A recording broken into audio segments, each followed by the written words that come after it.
भाजपा नेत्री चित्रा वाघ की हालिया विवादित कविता पर अब शिवसेना की ओर से तीखी प्रतिक्रिया सामने आई है। ठाकरे गढ़ की प्रवक्ता जयश्री शेलके ने बुल्ढाना में पत्रकारों से बात करते हुए चित्रा वाघ पर पलटवार किया और कहा कि यह जनता की आंखों में धूल झोंकने की कोशिश है। भ्रष्टाचाराच्या मागे लागतात झळा, विचित्रा म्हणे भाजपकडे पळा। चौकशांच्या फेऱ्यात जेव्हा अडकतात ताई, दिल्लीच्या हुजरेगिरीची भारीच यांना घाई।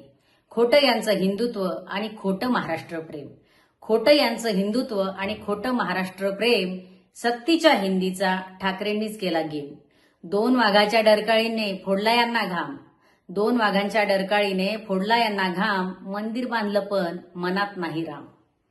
करून गद्दारी महाराष्ट्र धर्माला जागत नाही, करून गद्दारी महाराष्ट्र धर्माला जागत नाही, बाई नुसता ऊर बडवेपणा करून भागत नाही। मराठी मन जागा आहे ध्यास घेऊन मराठीचा, मराठी मन जागा आहे ध्यास घेऊन मराठीचा। अरे शिवसेनेसारखा ताट कणा असावा लागतो पाठीचा, शिवसेनेसारखा ताट कणा असावा लागतो पाठीचा।